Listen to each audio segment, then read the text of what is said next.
And we have a question for you. Could peak wildfire season come early this year? I mean, with warmer weather in April means parts of the Sierra snowpack are melting faster than usual, exposing brush earlier in the season. ABC's Becca Habegger spoke with experts today who say now is the time to prepare. Right, Becca?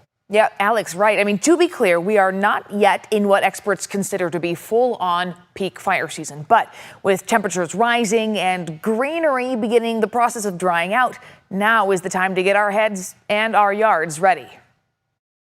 Rising temperatures heading towards summer mean all the grass and vegetation that grew over Northern California's wet winter will dry out in coming weeks. Now is the perfect time to get out there and try and get that work done on your property before things dry all the way out. Robert Foxworthy with CAL FIRE says waiting until the vegetation in your yard is fully dry before cutting it back could create a fire hazard, since lawnmowers or other machinery catching a rock can lead to a spark that causes a fire. We would really expect to start seeing those fuels dry out, and that uptick going from this month into June and July is when I would say we would really start to see those fuels dry out and have that threat more spread statewide. The timing has to do, in part, with the melting of the Sierra snowpack.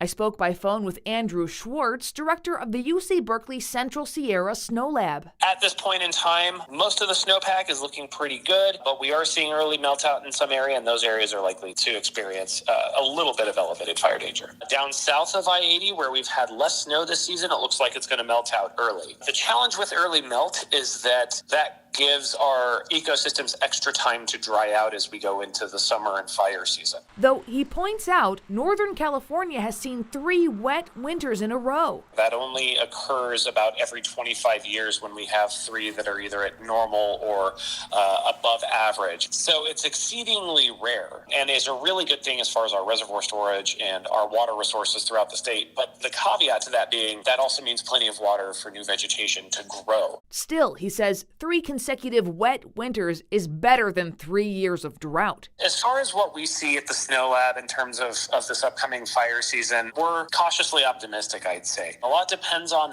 where folks are in relation to the geography of California and their fire danger. People down in areas like Mammoth or in the Southern Sierra might be a little bit more concerned than we are up here, where we've hit 100% of our snowpack. And hey, CAL FIRE's annual Wildfire Preparedness Week is next week, so expect to hear more from them and from us about how to stay safe heading into these warm, dry months. Alex? All right, Becca, thank you.